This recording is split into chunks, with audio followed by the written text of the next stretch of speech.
and the Sutherland Lucia, so you tend to talk more about the Tosca. For most of the world, Plácido Domingo was not just a famous opera singer, but a symbol of opera itself. For decades, his powerful voice filled the greatest theaters on earth, and his name alone could sell out performances within hours. Born on January 21, 1941, in Madrid, Spain, he grew up in a family where music was not simply a hobby, but a way of life. His parents, both respected zarzuela performers, moved the family to Mexico when he was still a child, and that move shaped his future in many ways. Surrounded by rehearsals, costumes, and traveling shows, young Domingo absorbed music as naturally as breathing. He first studied piano and even thought about becoming a conductor, but his voice soon became his true calling. By his late teens, he was already performing professionally, and in the early 1960s he began to gain serious attention as a tenor. His rise was steady but strong. He performed in Mexico, then in the United States, and soon in Europe. Major opera houses welcomed him, including Metropolitan Opera in New York, La Scala in Italy, and Royal Opera House in the United Kingdom. Audiences admired not only his voice, but also his dramatic acting and tireless work ethic. Over time, he became known for performing more than 150 roles, an extraordinary number for any opera singer. In the 1990s, his global fame reached new heights when he joined forces with Luciano Pavarotti and José Carreras to form the legendary Three Tenors. Their concerts were watched by millions around the world and helped introduce opera to people who had never listened to it before. Domingo became not only an artist, but also a cultural icon. He later served in leadership roles at organizations such as Los Angeles Opera and the Washington National Opera, showing that his influence extended beyond the stage. For many years, his reputation seemed almost untouchable. However, in 2019, everything changed when an investigation by the Associated Press reported that several women had accused Domingo of sexual harassment. These allegations dated back decades and described unwanted advances, inappropriate behavior, and pressure in professional settings. The news shocked the opera world and quickly led to serious consequences. Major institutions distanced themselves from him. The Metropolitan Opera canceled planned performances, and he stepped down from his position at Los Angeles Opera. The American Guild of Musical Artists later conducted its own investigation and stated that his behavior had been inappropriate in multiple cases. Domingo at first denied the allegations, saying his interactions were consensual, but later issued a statement expressing regret for the pain caused, though he did not fully admit wrongdoing. His mixed responses led to debate, with some critics saying his apology lacked clarity. In 2023, new attention arose when Spanish media revisited allegations, and his name appeared in reports connected to investigations in Argentina, though no criminal charges were filed against him there. Supporters argue that he remains one of the greatest artists in opera history and note that not all accusations led to legal action. Critics respond that power in artistic industries can silence victims and protect famous figures. The wider discussion connects to the global #MeToo movement, which has pushed many industries to reconsider how power and influence operate behind the scenes. Domingo's story has therefore become more than the story of one man. It represents a larger question about how society should balance artistic achievement with personal accountability. Can audiences separate the art from the artist? Should lifetime achievements protect someone from scrutiny? These questions remain deeply debated. What is clear is that Plácido Domingo's legacy is now complex. His musical contributions are undeniable, yet his career has also been marked by controversy that continues to shape how he is viewed today. As the controversy continued to unfold, the discussion surrounding Plácido Domingo moved beyond individual accusations and began to focus on the culture of the opera world itself. For many observers, the most troubling question was not only what Domingo may or may not have done, but how such behavior, if true, could have remained largely unchallenged for so many years. Opera is a world built on tradition, hierarchy, and reputation. Young singers often depend heavily on the approval of powerful conductors, directors, and star performers to build their careers. In such an environment, speaking out against someone at the very top can feel risky and even dangerous for a rising artist. Several women who shared their stories described feeling confused and afraid, unsure whether rejecting advances might harm their professional futures. This fear reflects a broader issue seen in many industries, especially those connected to entertainment and the arts, where informal networks and personal recommendations often matter more than formal human resources systems. The allegations against Domingo emerged during a time when the global #MeToo movement had already encouraged many women to share experiences of harassment in workplaces around the world. What once might have remained private or dismissed as rumor was now taken more seriously by institutions and the public. As a result, opera companies reacted more quickly than they might have in previous decades. The Metropolitan Opera ended its long relationship with Domingo, and other institutions reconsidered their partnerships with him. At the same time, not everyone agreed with these swift actions. Some artists and fans argued that allegations should be proven in court before careers are damaged. Italian tenor Andrea Bocelli publicly questioned whether canceling performances before a legal conviction was fair. This division of opinion showed how deeply complicated the situation had become. It was not simply a matter of guilt or innocence, but also of values, standards, and changing expectations. Domingo himself spoke about how behaviors once considered acceptable or misunderstood in earlier decades are now judged differently. Critics responded that basic respect and consent have always mattered, regardless of the era. Meanwhile, additional attention came from Argentina, where prosecutors investigating a group known as the Buenos Aires Yoga School mentioned Domingo's name in recorded conversations. Authorities clarified that he was not formally charged with a crime in that case, and under Argentine law, certain alleged actions were not considered criminal. Still, the headlines added to public concern and kept the story alive internationally. For many opera lovers, the situation created emotional conflict. They had admired his performances for years and associated his voice with powerful memories, yet they now faced uncomfortable information about his private conduct. Institutions also faced hard choices. Should they prioritize artistic history or workplace safety? Should they continue honoring a legendary career while allegations remain part of the public record? These debates push the classical music world to examine its own systems more carefully. Some companies introduce stronger policies on harassment, clearer reporting channels, and training about professional boundaries. In this way, the controversy may have contributed to positive structural change, even as it cast a shadow over a celebrated career. Today, Domingo continues to perform in certain countries, particularly in parts of Europe, where reactions have been less severe than in the United States. His supporters emphasize his lifetime of artistic achievement and charitable work, while his critics insist that accountability must apply to everyone, no matter how famous. The story remains complex and unresolved in the court of public opinion.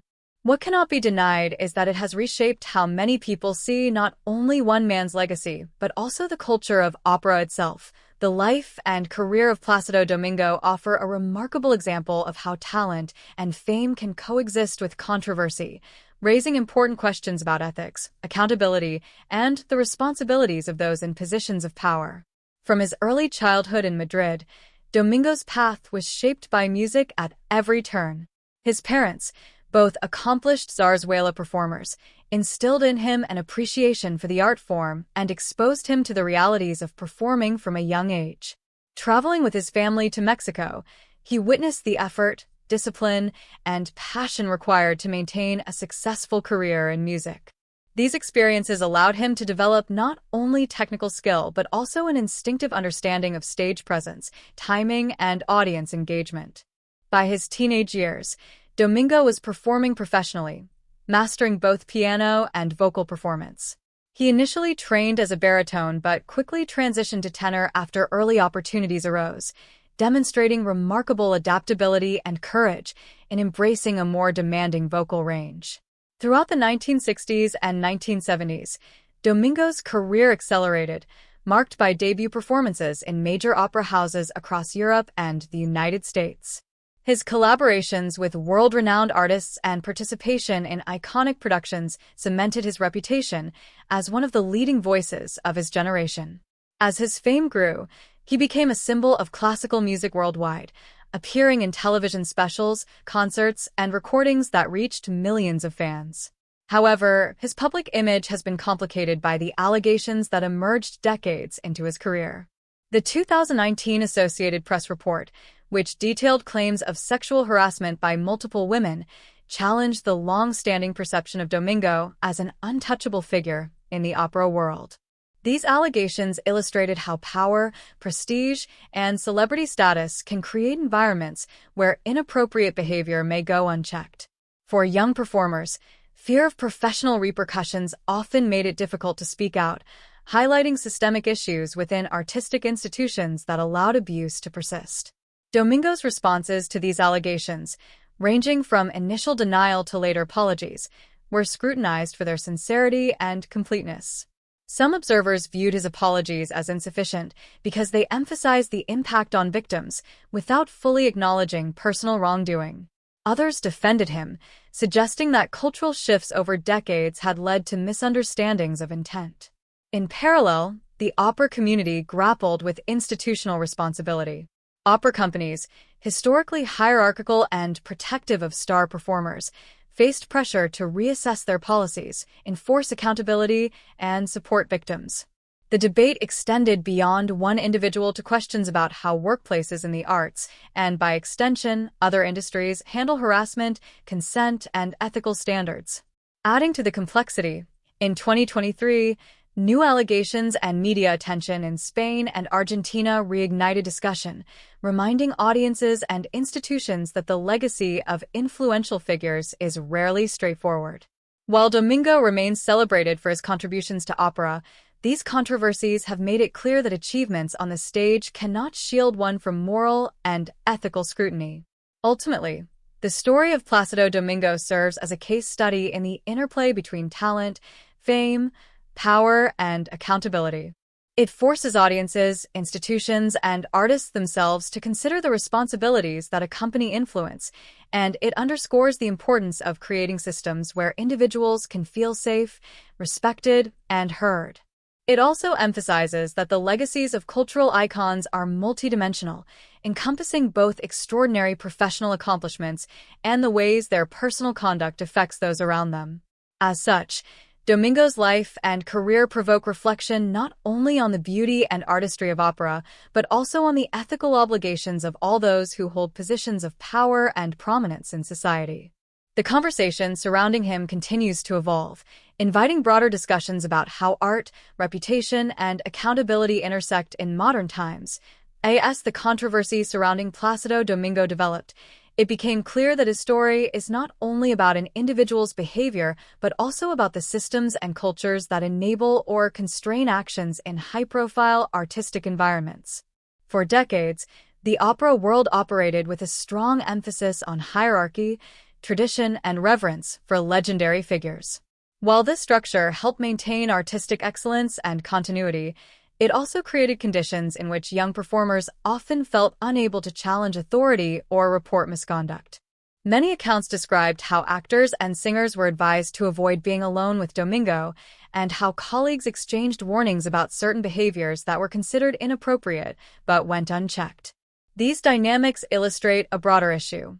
When institutions prioritize reputation and the protection of star performers over accountability, misconduct can continue unaddressed for years. Scholars who study the music and arts industries have noted that these patterns are not unique to opera. In many creative fields, opportunities for advancement often depend on the approval of a few influential figures.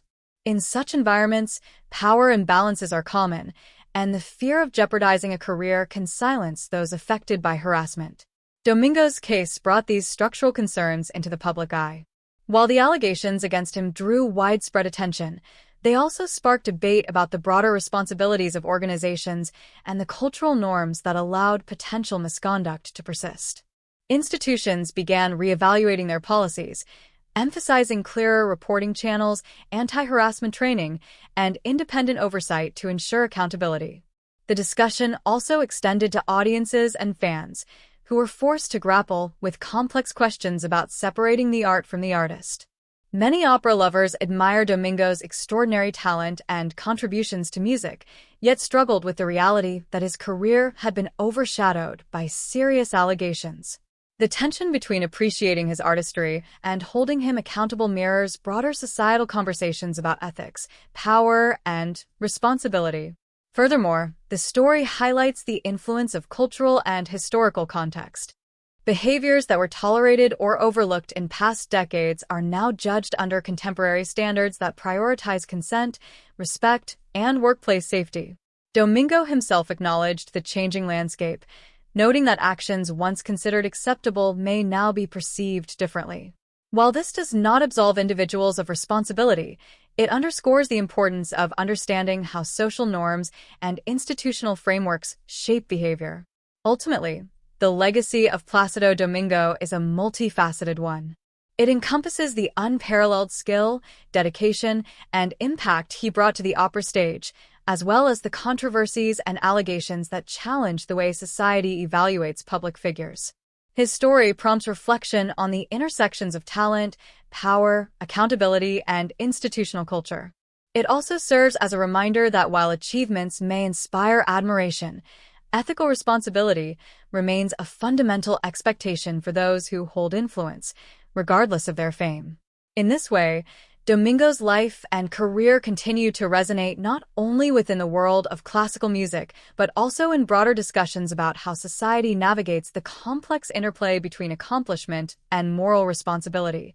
Another significant aspect of Plácido Domingo's story is how his personal and professional life were deeply intertwined, and how his experiences reflect both the extraordinary pressures and opportunities of a life in the spotlight. From his earliest years, Domingo's family environment immersed him in music and performance, shaping not only his skills, but also his sense of identity. Being surrounded by rehearsals, tours, and performances from a young age gave him a practical education in music that went far beyond formal schooling. He absorbed techniques, performance etiquette, and the nuances of stagecraft simply by being present and participating alongside his parents. This immersion created both a strong foundation for his career and a profound understanding of the sacrifices required for success in the arts. Domingo's personal life also played a key role in shaping his trajectory. His early marriage at age 16, followed by subsequent family commitments, shows the complexity of balancing personal relationships with the demands of a global career. He had children with his spouses, maintained multiple homes in different countries to accommodate his international engagements, and constantly navigated the pressures of travel, performance schedules, and public scrutiny.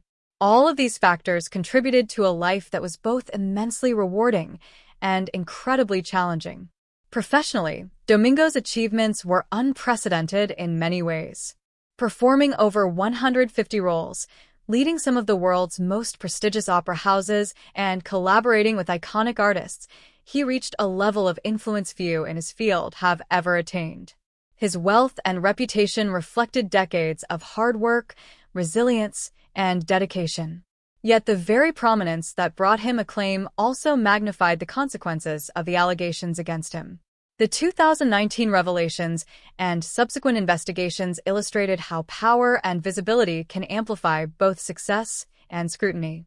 They underscored the fact that institutions, audiences, and colleagues are all part of the ecosystem that either enables or restrains behavior. For many, this raised essential questions about how talent should be weighed against accountability and whether admiration for artistry can coexist with ethical critique. Domingo's story also demonstrates the evolving standards in society regarding workplace behavior, consent, and respect. What might have been overlooked or tolerated decades ago is now examined under a modern lens, highlighting the importance of continual reassessment of organizational culture and norms. Moreover, the reactions from the opera community, ranging from distancing by major institutions to vocal defense by some fellow artists, illustrate the tension between loyalty, tradition, and the imperative for ethical responsibility. In this context, Domingo's experiences are instructive for anyone examining leadership, influence, and morality in creative industries. They show that extraordinary talent does not grant immunity from consequences, and that cultural and institutional change is often catalyzed by high-profile cases that force reflection on long-standing practices. Ultimately, the life and career of Plácido Domingo remind us that human achievement is complex. It involves both the mastery of craft and the navigation of ethical responsibilities, personal conduct, and systemic dynamics. His legacy is not simply one of musical excellence, but also a testament to the challenges inherent in reconciling fame, power, and accountability, offering lessons that resonate far beyond the opera stage. The story of Plácido Domingo also serves as a vivid example of how public perception and legacy can shift dramatically over time. For decades, Domingo was universally celebrated as a towering figure in opera, a performer whose technical brilliance, emotional intensity, and sheer versatility made him a global icon. Audiences flocked to see him perform, recordings sold in the millions, and his influence shaped the careers of countless young singers who looked to him as a model of excellence. However, the allegations of sexual harassment that surfaced in 2019 revealed how reputations built over decades can be fragile when questions of personal conduct emerge. These revelations sparked a reevaluation not only of Domingo's individual behavior, but also of the structures within the opera world that allowed such behavior, if true, to go unchallenged. Institutions, fans, and colleagues were confronted with difficult questions. How should long-standing achievement be weighed against ethical failures? To what extent can or should admiration for talent coexist with accountability? These questions have no simple answers, but they are essential for understanding the dynamics of power in high-profile artistic environments. The responses from the opera community were swift and multifaceted. Major institutions such as the Metropolitan Opera and the Los Angeles Opera immediately distanced themselves from Domingo, canceling performances and stepping back from long-standing professional relationships. The American Guild of Musical Artists, the union representing opera performers, conducted an independent investigation confirming instances of improper conduct. These institutional reactions demonstrated both the seriousness of the allegations and the growing influence of broader societal movements, such as #MeToo, in reshaping expectations for accountability. At the same time, reactions from other artists and audiences highlighted the complexity of the situation. Some argued that Domingo's contributions to music should not be